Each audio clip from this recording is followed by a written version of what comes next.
Hello, everyone, and welcome to today's webinar, Health Through Horticulture, Gardening as an Occupational Therapy Intervention. My name is Amanda, and I'm the Marketing Manager here at AOTA, and I'm going to point out a few things about today's presentation. First, CE. You can earn 1 CE contact hour for each webinar attended during Member Appreciation Week. At the conclusion of the webinar, you will receive an email from AOTA Webcast containing a link to your CE certificate. However, you must stay on for the entire webinar until you view the pop-up screen that says the webinar is now over in order to receive your CE certificate email. Next, questions. On the left side of your screen, you'll see an Ask a Question pod. This is for you to type in questions you may have for our presenters throughout the webinar. Questions will be answered towards the end of the webinar, and the presenters will do their best to answer as many questions as time allows. And last, resources. Additional resources for this webinar can be found in the Event Resources pod located just below the Ask a Question pod. Simply click on the pull-down arrow to view the available resources. And with all of that, let me introduce today's presenter, Amy Wagenfeld. Amy? Hello, and Amanda, thank you so much for that introduction. And I also welcome you all to Health Through Horticulture, Gardening as an Occupational Therapy Intervention. And I do want to thank you for taking time out of your very busy days to spend an hour with me talking about the role of horticulture in promoting health and well-being and occupational therapy's capacity to do so. And throughout this webinar today, the objectives that I developed will help you to be able to learn about and also to be able to discuss basic theories and evidence that link access to nature with health and well-being, and also to appreciate occupational therapy's connection with gardening as an intervention yesterday, today, and tomorrow. By the end of our time today, I'm hoping you'll be able to explain the evidence-based relationship between nature and occupation-centered intervention. And finally, we'll explore how gardening as intervention can be facilitated by all occupational therapy practitioners across all occupational therapy practice settings. Nature, or today's topic, gardening, is an under-tapped resource for occupational therapy. I am convinced that there is incredible benefit and limitless potential for expanding occupational therapy through nature, specifically gardening. I'd like to share some foundational information and interesting and innovative ways to incorporate gardening into clinical practice. But first, I begin with a story. 17 years ago, on a balmy mid-spring afternoon in Boston, there we were, my then 13-year-old son and I, each perched in front of our respective computers doing our homework. At that time, I was writing my dissertation, editing my first occupational therapy assistant textbook, teaching 3/4 time, maintaining a small pediatrics practice, and oh yes, I was planning David's bar mitzvah, as I like to say, all in a day's work.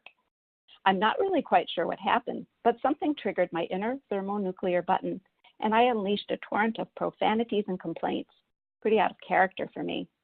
David, obviously surprised and amused, as yes, any 13-year-old would be to witness mom having a moment, calmly stopped typing, gazed over at his out-of-control mother, and quietly offered, "Hey, Mom, why don't you go outside in your garden for a while?" I paused mid-rant, looked at him, and responded, "Well, okay." So off I went, still dressed for work, high heels and all, into my backyard sanctuary. For the next 20 minutes, I stroked and smelled my herbs, poked around, did some weeding, gazed at the vibrant palette of colors in the garden, looked at the sky. I felt a light breeze on my shoulders, and I just breathed. All the angst that I was feeling simply melted away. I was transformed, and I was restored. I went back inside and was fully attentive, calm, and focused.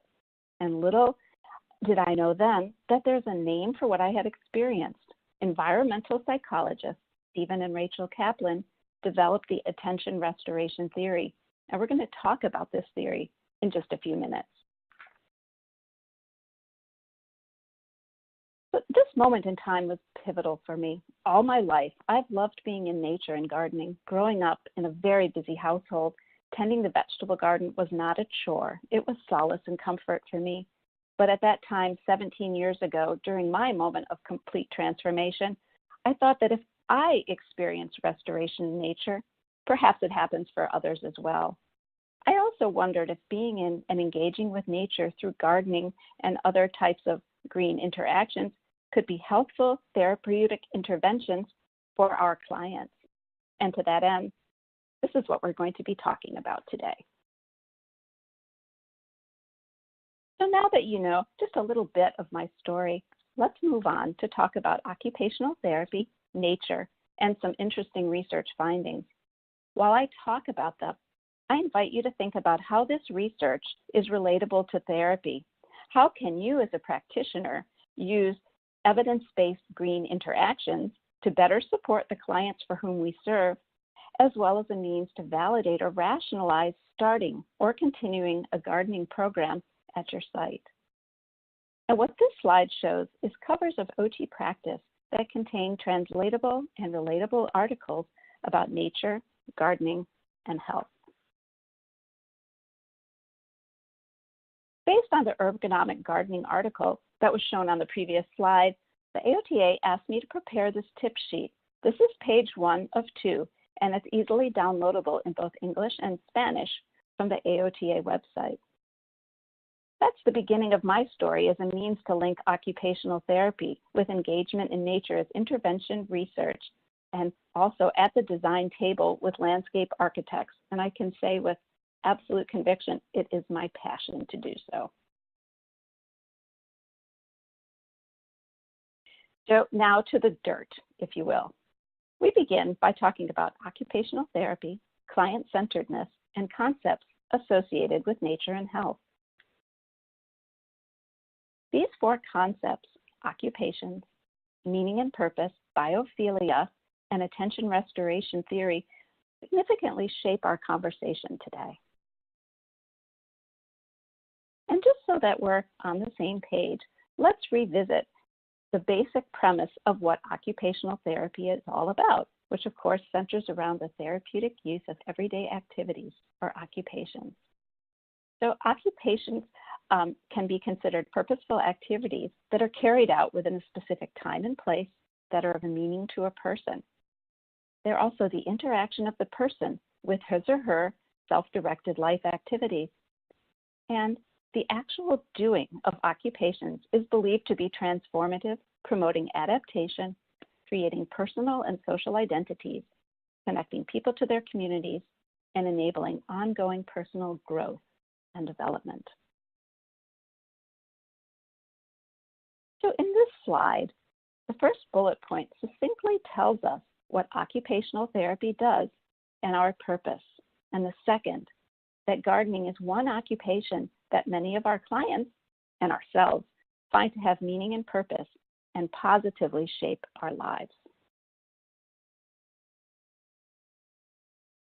I came across this statement when visiting a garden in Portland, Oregon, and I literally gasped aloud in delight. What I learned is that Ms. Amherst was a horticulturalist, botanist, and author of A History of Gardening in England, which was the first scholarly book about English gardening that was ever published. It's just a wonderful quote.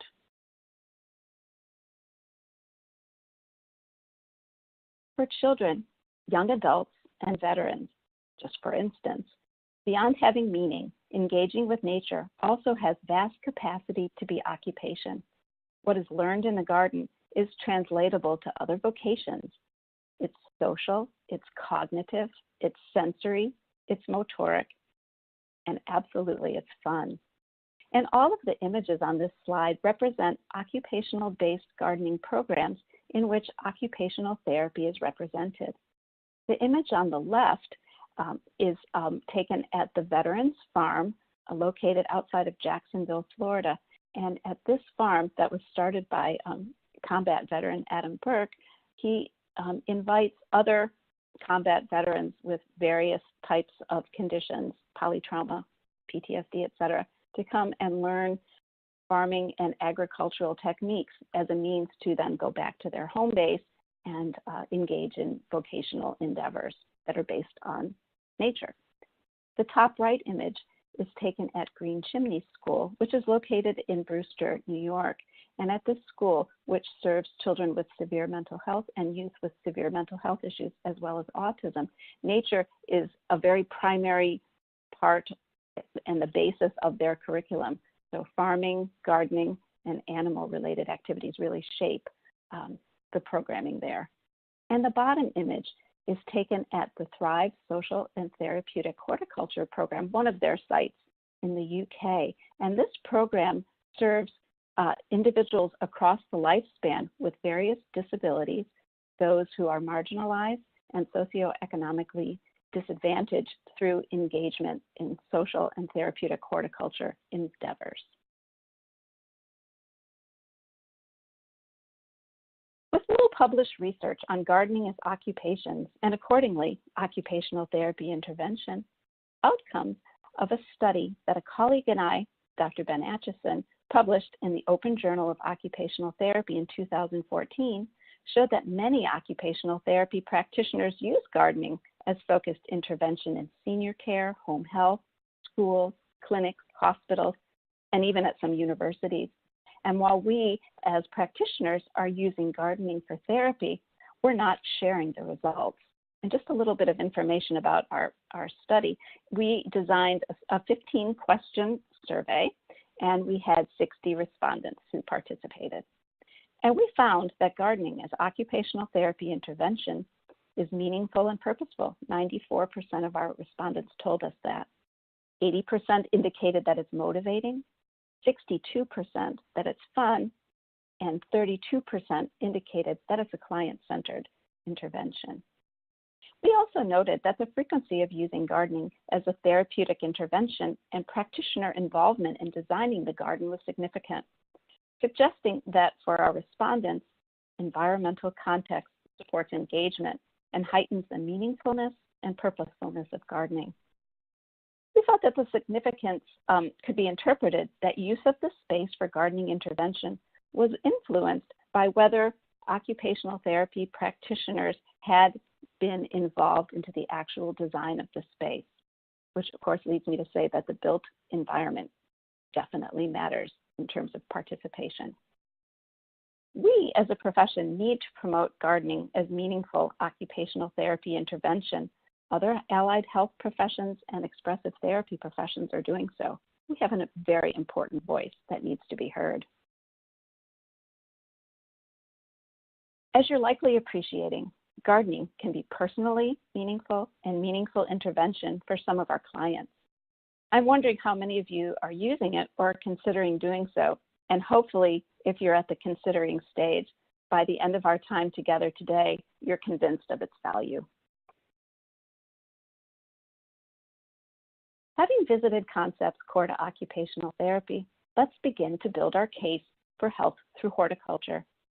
Developed in the 1980s and continuing to provide reason and rationale for opportunities for humans to connect with nature, biophilia suggests that humans have an instinctual as well as evolutionary drive to connect with nature, be it plants, animals, water, mountains, natural light, and so on. Lacking these opportunities, we are deprived of part of our humanity, and I very much ascribe to the biophilia hypothesis in my life and my work. As I mentioned, environmental psychologists Stephen and Rachel Kaplan developed the attention restoration theory. Distilled down, the theory suggests that the optimal way to recover from mental fatigue is by connection with nature. For some, it's a walk in the mountains, a stroll along the shores of a sandy beach, the opportunity to look out a window at a verdant green expanse, and for many to be in a garden. Connecting with nature can help restore focus and lead to enhanced problem solving. From a design guidelines perspective, for an outdoor environment to be considered restorative, it needs to offer 4 qualities. First, it needs to offer near and far soft fascination, to effortlessly capture your attention, but not to overwhelm it, to imbue a sense of being away, a separation from directed attention, but it need not be a new place. It could simply be the opportunity to shift your gaze. A restorative environment must also have extent to contain elements that constitute a whole new world and be of a scope that engages the mind but never overwhelms it. Finally, it must convey compatibility, which is quite apropos as the environment needs to meet the person's purposes and desires, which to me sounds very client-centered, doesn't it? Can you recall an outdoor space that meets these guidelines and provides a sense of purpose and meaning for you? For me, the Caldwell Lily Pool, adjacent to the Brookfield Zoo in Chicago, is my perfect restorative environment. It is quiet, verdant, and meets all of the qualities that are associated with a restorative environment. For those of you who live in the Chicago area who are planning a trip, I highly recommend going to the Caldwell Lily Pool. Now, let's move along and integrate occupational therapy, nature, and health with research. This is really important to validate our role in using gardening as occupational therapy intervention.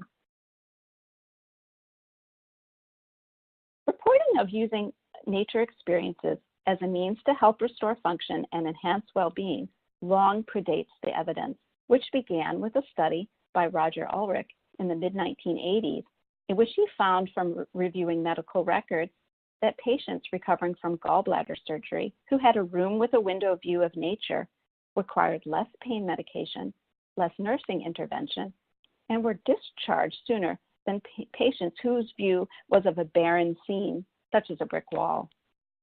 And so to get a pulse on the current evidence with regard to nature and health and occupational therapy, I did a brief literature search of peer-reviewed work using the terms garden, horticulture, nature, health, and occupational therapy.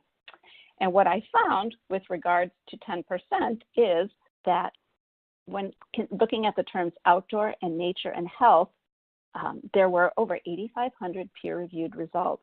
When I added in occupational therapy to the three search terms outdoor and nature and health, that number plummeted to 484 peer-reviewed results. Not even 5% of the peer-reviewed literature involved occupational therapy in this research. When looking at gardening and health, I noted over 6,200 peer-reviewed results. When factoring in occupational therapy to the search terms gardening and health, there were 592 peer-reviewed results, still under that 10% threshold. But good news happens. When looking at the search terms horticulture and health, I found slightly over 1,200 peer-reviewed results. When adding in occupational therapy to the search terms horticulture and health, there were 137 peer-reviewed results, so slightly over 10%. But as I said, and I will continue to say in our time together, shouldn't we be better represented in the research literature on the benefits of using nature as a health-promoting intervention than 10%? So this slide gets us oriented to the practice areas associated with our profession and ready to dip into some research findings. I'd like to ask you to please keep in mind, with the exception of just a couple of studies that we're going to cover, the results of the rest I will share do not come out of the occupational therapy literature. The evidence-based findings are invaluable when it comes time to validate the purpose of having both a gardening program where you work and the use of gardening as therapeutic intervention. Let's look at 3 studies of children and nature.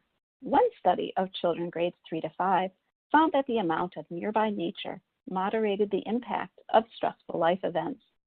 Stressors such as relocation, being picked on or punished in school, and peer pressure was lowest and self-worth highest among children living in areas with the densest level of nearby nature compared to those with little. Further, results of an internet study of over 450 parents of children with ADHD indicated that daily access to green outdoor settings significantly reduced symptoms even when activity level and disorder severity and demographic factors including gender, age, income, and residency were compared. Our mothers were absolutely spot on right when they told us to go outside and play. And let's not forget the positive impact of youth participation in school and community gardening programs. Children report high levels of enjoyment in the 90% plus range for taste testing and preparing snacks from the fruits and vegetables they help to grow, working in their garden, and general learning about fruits and vegetables. Participation in a seed-to-table experience of eating may also help to promote healthful endeavors among youth and children, especially for those with little experience with fresh fruit and vegetables. And I will note at this point that all of the studies that I'm going to discuss are referenced in the handout that is available to you.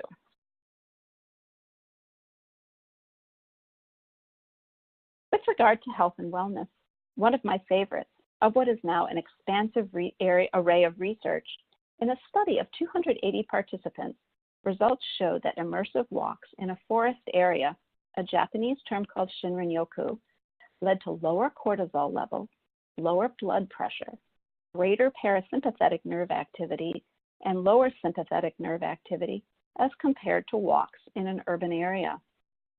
And complementary to the Shinrin-yoku study, of which, as I mentioned, there's now many, a study examining attentional and emotional regulation during a run in a park or urban setting yielded findings that runners experienced a heightened sense of psychological restoration, not surprisingly, following a run in a park. And one more. A study of the death records of over 350 people in the UK found that the health gap between richest and poorest was smallest when access to green spaces was available to them. Even a small access to green spaces appears to lower a person's risk to fatal diseases. Use of green spaces to walk and relieve stress may be the common factor. Moving on to mental health practice. In patients with diagnoses of major depression, dysthymia, or the depressive phase of bipolar disorder who participated in a multi-week gardening program showed a persistent reduction in symptoms of depression, rumination, and increased attention at a 3-month follow-up. Because most nature-related studies are short-term or one-time based, these findings are particularly valuable to the nature and health research community. With regard to productive aging, a quasi-experimental study of older adults residing in a skilled nursing facility reported increased life satisfaction and social connectivity and reduced sense of loneliness following participation in an 8-week indoor gardening program. For older adults, isolation is a serious concern, and gardening may be an invaluable conduit to belonging. In another study, exercising for a minimum of 20 minutes 3 times a week, including physical activities, including gardening, appears to be associated with better mental health and reduced risk of cognitive decline. And that's absolutely reason enough for me to get out into my garden as often as possible. So let's consider the results of 2 studies, generally focused on rehabilitation and disability. And the first one that I'm going to talk about is actually an occupational therapy study. So patients receiving occupational therapy services and their experiences of working in a training garden after incurring neurological damage were studied, and results revealed that activities in a training garden were experienced by the participants as beneficial and productive. The results of this study may be generalizable for all clinical rehabilitation work, and not only for occupational therapy, but for our physical therapy and speech and language pathology colleagues. Women who are newly diagnosed with breast cancer who spent 20 minutes 3 times per week outdoors demonstrated higher levels of attention during the time between diagnosis and treatment than those in a control group who did nothing out of the ordinary. Again, the amazing power of interacting with nature. I'm part of an interdisciplinary team evaluating the impact of greened prison environments on the mental and physical health of staff and offenders in the Iowa state prison system. To date, our team has completed several studies looking at the impact of a planting activity on emotional state for female offenders at the women's prison, as well as a large-scale survey of employees of the statewide prison to determine what they want and need in terms of outdoor decompression spaces to reduce the impact of stress and correctional fatigue at their respective institutions, and most recently, a study looking at the impact of a newly designed garden outside of the visiting room on interactions between offenders and their visitors. With regard to the planting party study that, as I mentioned, was conducted with women on the mental health unit at the women's prison, we found rich qualitative findings that showed us how meaningful the activity was. Our quantitative findings showed that mood improved from the outset as compared to the conclusion of the planting party. And the results of this study are in press and will be out in next month's issue of the International Journal of Prison Health. And recently, I had the pleasure of working with Sandy Shefkin at AOTA, as well as my colleague at Western Michigan University, Nancy Hawk, on a study that was conducted at AOTA headquarters that we titled Measuring Emotional Response to a Planting Activity for Staff at an Urban Office Setting. The purpose of this study was to measure pre- and post-test mood state with a planting activity. As with the prison study, our research team found statistically significant findings in terms of increased positivity at the end as compared to the beginning of the planting activity. And the results of this study are in press in the Open Journal of Occupational Therapy. For both studies, with regard to the planting party, we used a measurement tool called the Interaction with Nature Scale that my prison research collaborative designed. It makes use of emoticons, so very little reading is necessary to complete the scale. We're working with a statistician to establish reliability and validity, and if established, we certainly look forward to publishing the tool and making it available. Based on our exploration of some evidence-based research findings, I think it's very safe to say that being in nature provides a multitude of physical and psychological health benefits applicable to all practice settings. Again, this is important validation for using it as therapeutic intervention, as well as to begin or to sustain a gardening program. Now that we have a foundation from which to understand why gardening is health promoting and occupation centered, let's look at how it is, in fact, intervention for clients who feel a connection to it. I'd like to begin by looking back into the history of our profession. We as a profession have a long-standing history of using gardening as intervention. Early on in the evolution of our profession, we used gardening as therapy, particularly with veterans and those with mental health diagnoses. While there was no evidence available 100+ years ago to support the value of nature as therapy, Elizabeth Clark shared in Gardening as a Therapeutic Experience, published in a 1950 issue of AJOT, and I quote, "There are many types of activities in which patients may become interested. Perhaps one of the most profitable, yet relaxing and enjoyable to all those requiring physical exercise is that of gardening. The values derived from gardening, whether the participation is passive or very strenuous, are far-reaching and give each person a chance to recreate and express himself." When I read and reread Ms. Clark's statement and her whole article, as a matter of fact, I read attention restoration theory and biophilia, that client engagement with nature is healthful and refocuses attention for the better. So this is just a quick recharge and recheck here that gardening and nature-related activities have the capacity to be task-oriented, meaningful and purposeful, occupation-based, evidence-based, and they are absolutely associated with positive health outcomes. The benefits associated with gardening, gathered through extensive research, some of which we very just lightly touched on, encompasses benefits associated with physical, psychological, cognitive, sensory, perceptual, social, emotional, health, and wellness. It seems as if every day new findings are published, unless I remind us our professional voice is very quiet. We need to make noise. Knowing that the benefits are seemingly boundless, let's harness this information and move on to setting up a gardening as occupational therapy intervention program at your facility.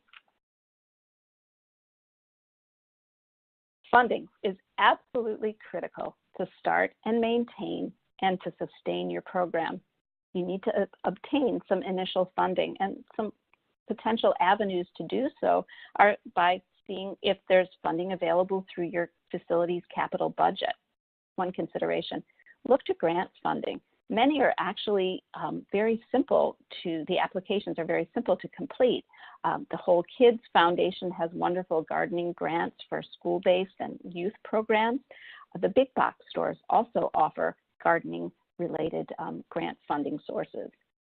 Think about doing fundraising. You can certainly be creative with this endeavor. Perhaps your patients or clients can decorate pots that you sell. You might want to have some type of a garden-related bake sale, or even to look into Kickstarter funding programs. Think about community resources that might be available. There's certainly service clubs out there that may be interested in providing financial donations, but they also might be able to provide help to install a program if that is your intention.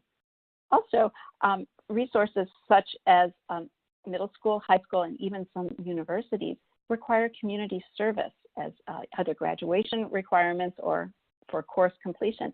Tap into them, not necessarily for financial funding, but certainly for time to help set the program up. And donations from colleagues.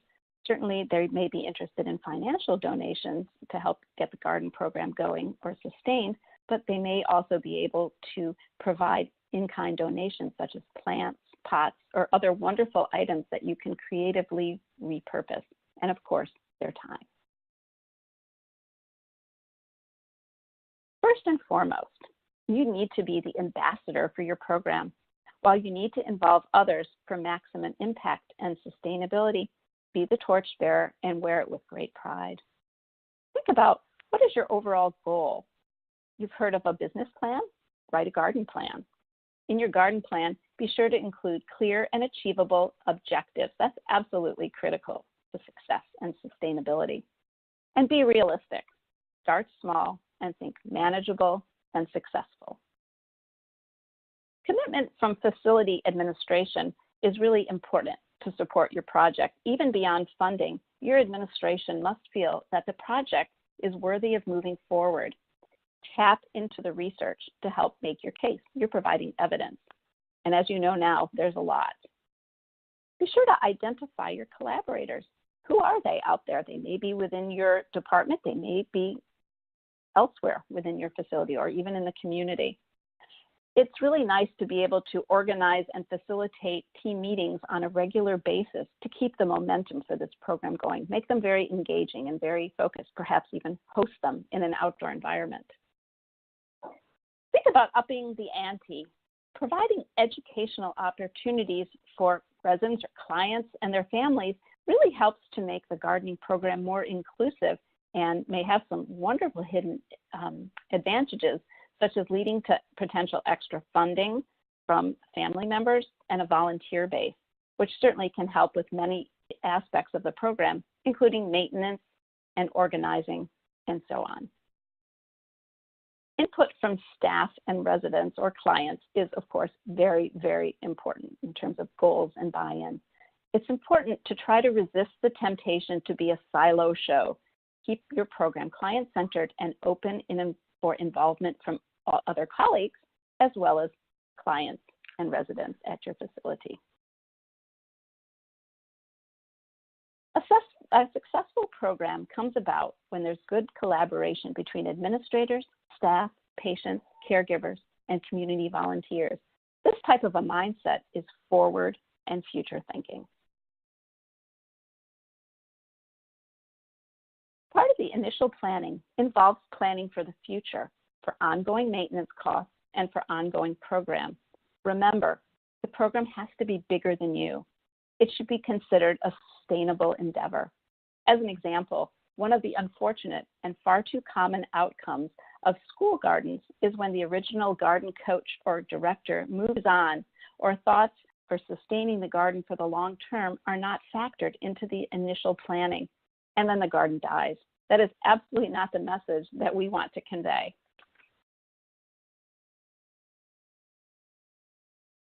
So, depending on what your intention is for the garden program, plan so that it provides opportunities for education, such as perhaps your garden program, the model might be focused on body mechanics and ergonomics. It might be focused on tool selection or teaching vocational skills. Perhaps the model for your garden is going to be production, growing and maintaining crops, harvesting it, and using the harvest for additional intervention opportunities within the clinic or out in the garden.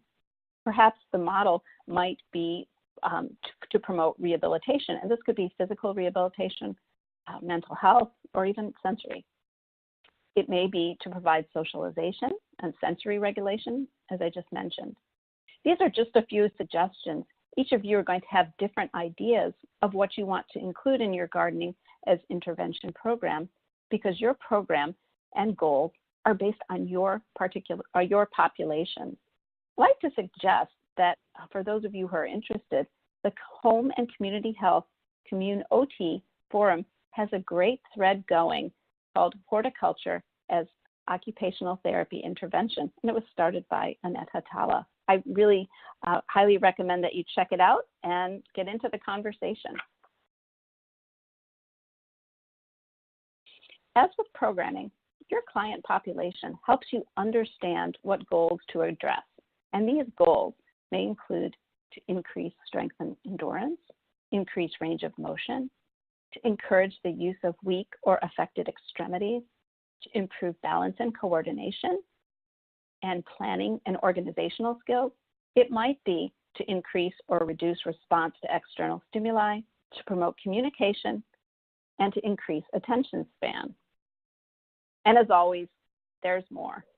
Perhaps some of the functional goals for your therapeutic gardening program might be to decrease anxiety and restlessness, to encourage relaxation, to spark memory, to encourage creativity and self-expression, to enhance self-esteem and confidence, and to provide a purpose, caring and nurturing for a living thing. That's just extremely profound.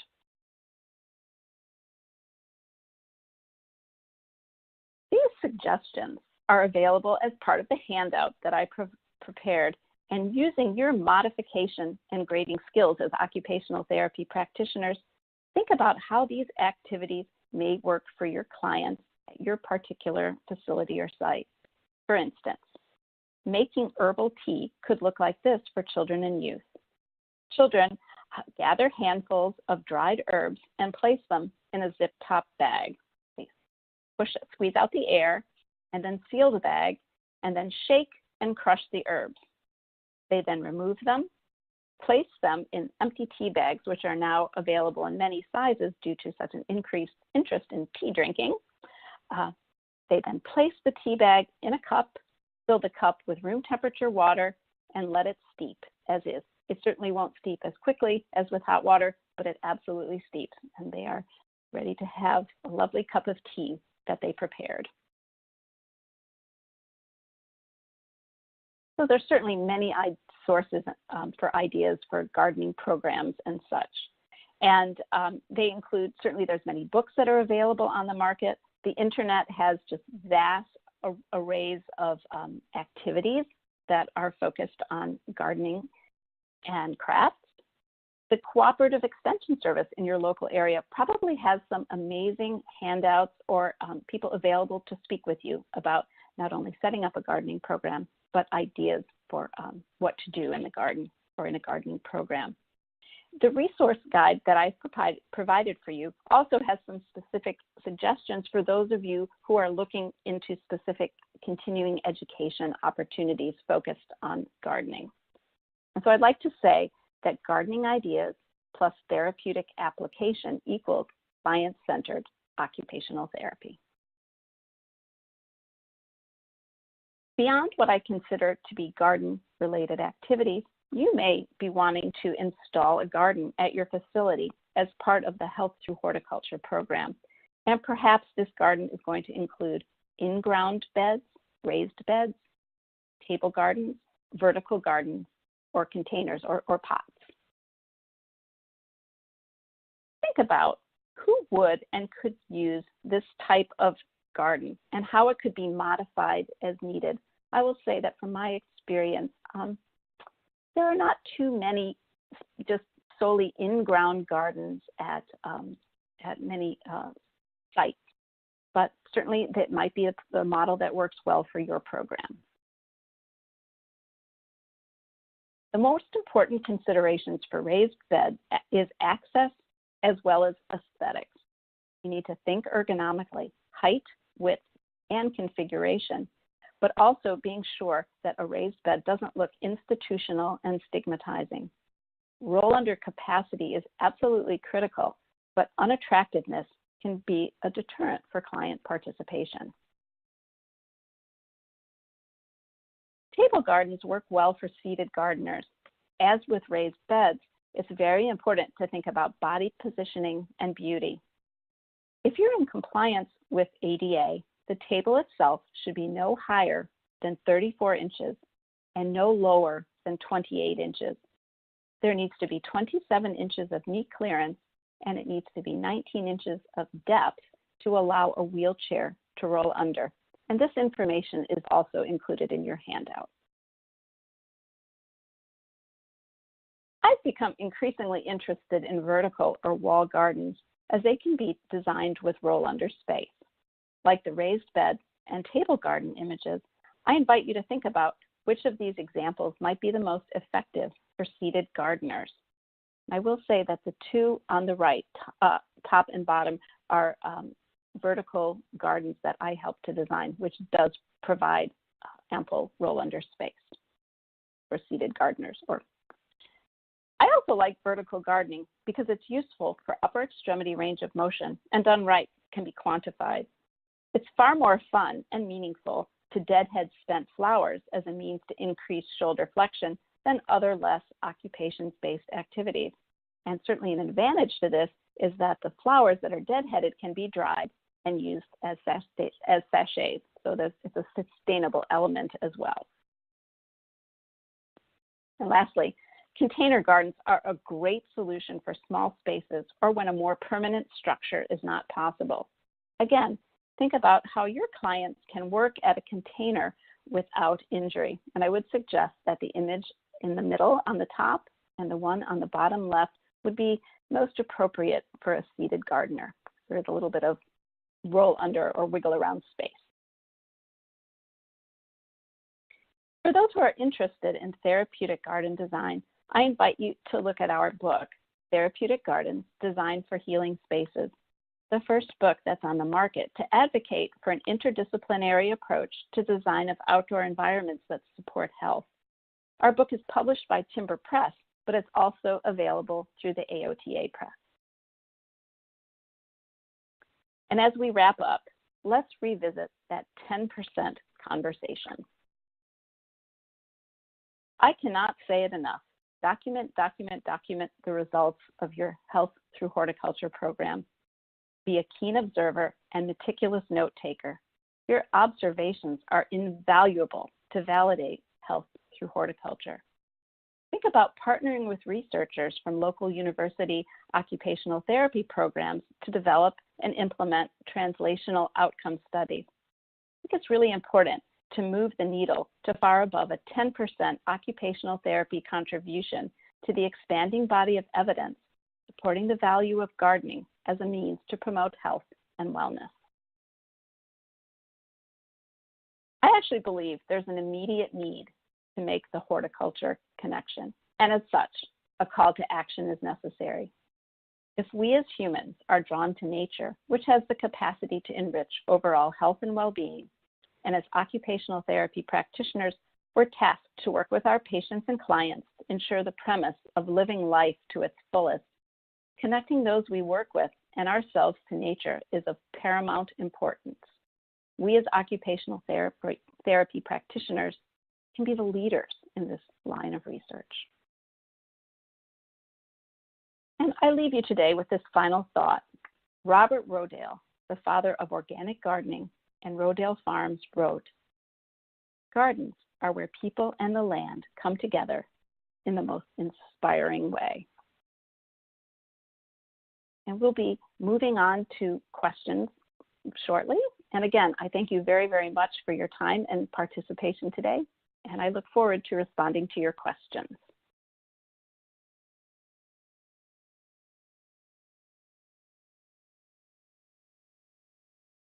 Okay, one question is, can you talk more on ideas for bringing gardening indoors when you live in a cold area and outdoor gardens are not possible year-round?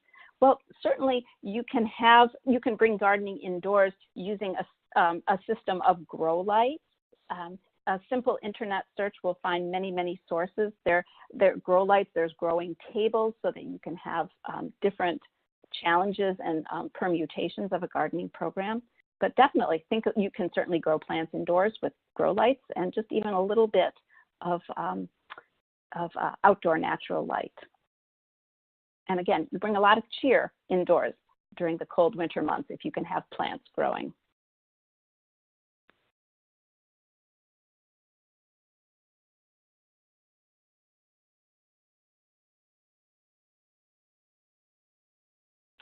The next question, how do you recommend incorporating gardening into an acute care hospital setting? I think this could be, it's a wonderful question, and it's one that is at times somewhat tricky. Certainly, healthcare facilities may have very, very strict rules about allowing soil into healthcare, into the actual facility.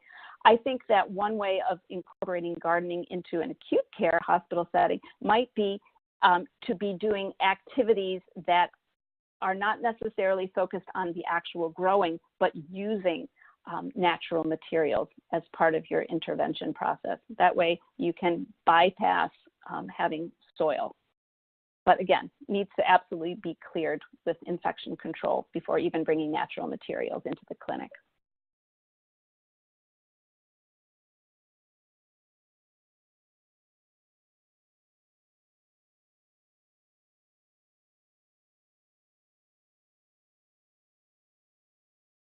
I believe there's some other questions, but I'm having trouble finding them.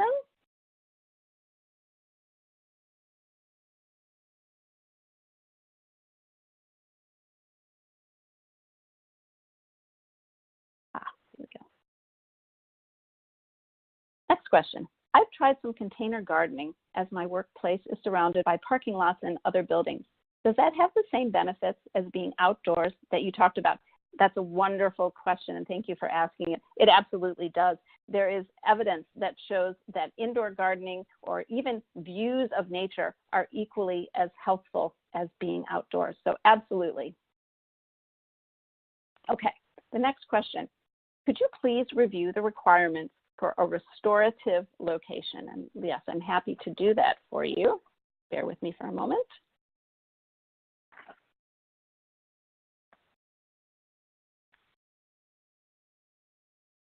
Okay, it needs to, and again, I invite you to just look into the attention restoration literature.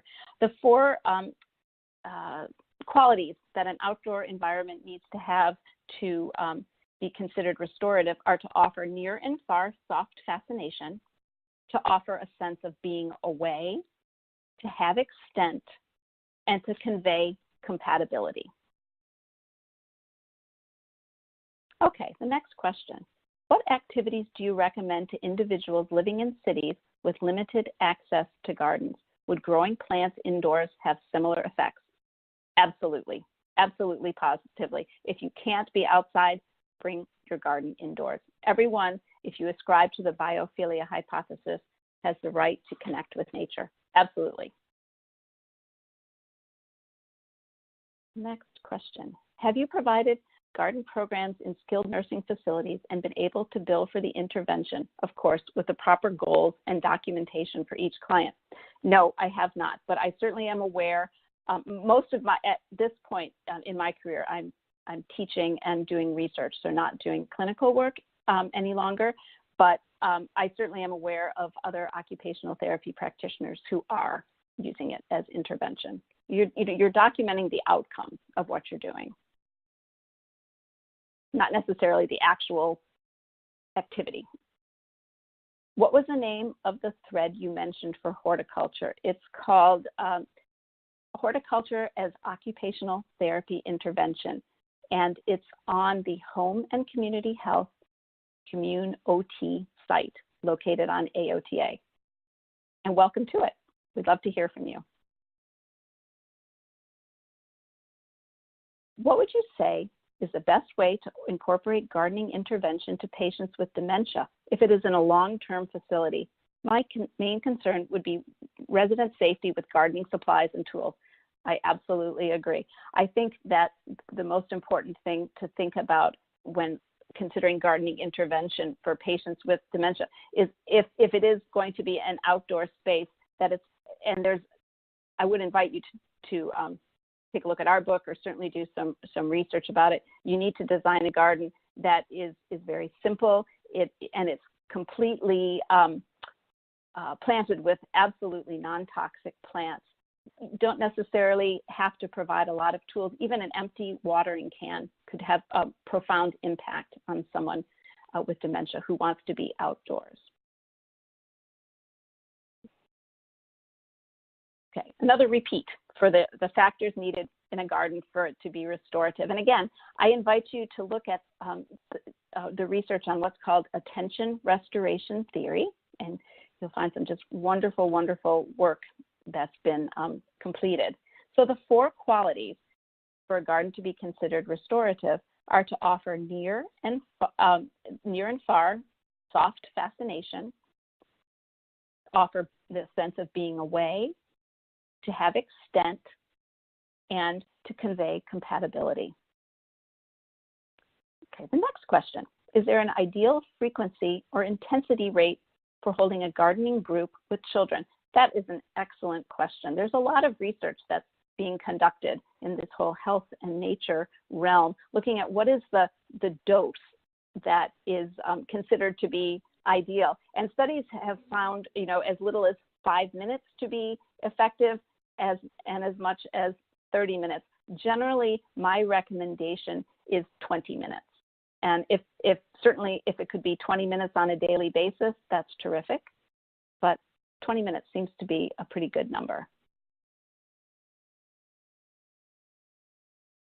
I have encountered high resistance to starting any innovative projects such as gardening. I'm sorry to hear that. Have you seen this kind of resistance, and how have you gotten buy-in from directors of rehabilitation? I'm going to suggest with this question, which is a fantastic one, that you post it on the Horticulture as Occupational Therapy Intervention forum in the Home and Community Health Commune OT forum. I think you'll get some very interesting responses. A great question. I would like to add an accessible path through a public rain garden project. Where may I find ADA guidelines for such a path? Great question, Julie. You can certainly, most any book on therapeutic garden design will publish this, it will convey this information, as well as just looking at the actual ADA code. And I actually, in my work, tend to go beyond ADA, and I recommend pathways that are at least 7 feet wide, and because that enables 2 wheelchairs or wheeled mobility users to travel in tandem rather than one having to pass the other. Have you found, next question, have you found the kitchen can utilize herbs into meals if they are grown in the garden? That absolutely depends on the facility. One of the gardens that I helped to design at the Fisher House at the VA in Seattle, one of the qualifications for the garden that our clients requested was to have a garden in which what was grown in the garden could be used in the kitchen where they work together. So again, that's something that has to be kind of vetted out with your facility. But I think it's wonderful when it can be used. There's a huge sense of accomplishment and completion when that's possible. Okay, do you have specific recommendations for plants to add a greater sensory component to the garden? Well, I'm going to invite you to really think about the different sensory systems, and if you are looking for something to imbue a sense of smell, think about some herbs that are particularly, they convey sort of a savory smell such as basil, or perhaps a sweeter smell such as lavender. Personally, I am a huge fan of the lemon herbs. And I'm really, really fond of lemon verbena. That's considered to be the most lemony of the herbs. And in fact, we planted them in a sensory garden that I helped to design at an autism facility.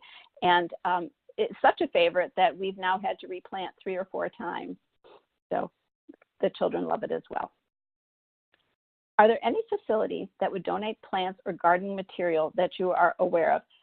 I think that if you were to tap into your local gardening center, you might find that they would be incredibly interested in donating plants because it's a give back to the community. So again, you know, as part of your garden plan, perhaps you might want to contact local gardening centers and see if they'd be interested, but to really explain to them, you know, what it is that you want to do, what are your goals for the program, and invite them to be a partner in your project. Next question. Any ideas for funding garden projects for youth shelters? Oh, excellent question. How to ensure that the garden can be maintained over winter and colder periods, and justify funding for a project that will last for years to come rather than one season. I like your sustainable thinking. Any ideas for funding garden projects for youth shelters? One way to kind of learn about funding sources is most communities have what's called a community foundation. And at this community foundation, it's this treasure trove of grant resources. And the staff that work at community foundations are more than happy to help you in your search for finding applicable grants to find projects. You might also want to contact local service organizations to see if they would be interested in supporting your project. As I said, I really like the fact that you're thinking sustainability, not just a one-year program. So community foundation, that's a wonderful resource to consider. I like this. Have you ever encountered a germaphobe client in your horticulture program? If you had, do you have any advice on how to handle these clients? Well, not everybody has to plant to experience the benefits of being in nature. If somebody is a germaphobe, I don't know the reason for doing so, perhaps just sitting and observing the plants is ample sense of biophilic interaction for them.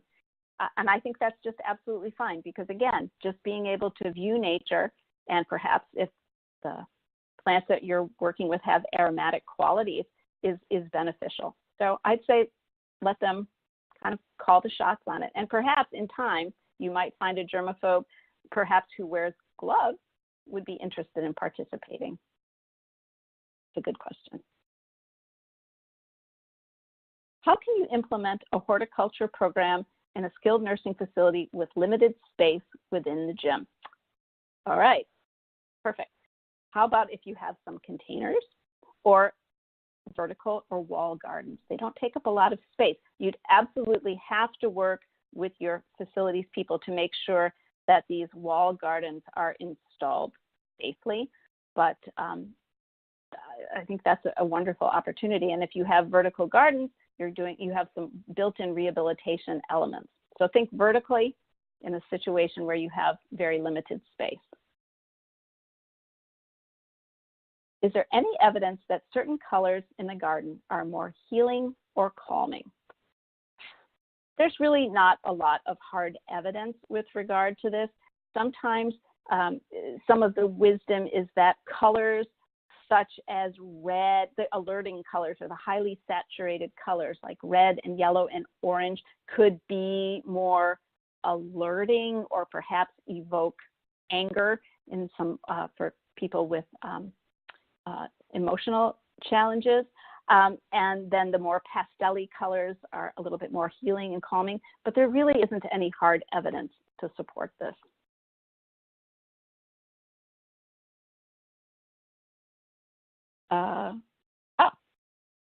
Please, I've been asked to recommend or mention the Center for Eco-Literacy. They're a repository of all the information the attendees are seeking, and this involves funding and sustainability, and they've been around for many years. I am actually not aware of that center, and I thank you very much for your comments, Anna.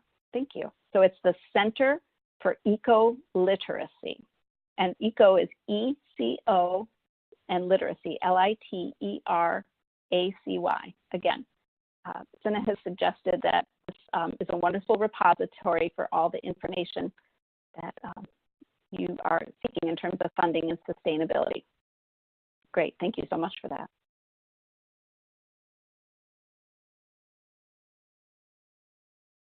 And I believe we have addressed the questions that have been posed, and I thank you again so much for your time today. And I very much look forward to continuing our conversation on the Horticulture as Occupational Therapy Intervention Forum in the Home and Community Health Commune OT Forum on the AOTA. Thank you again for your time. I really appreciate it.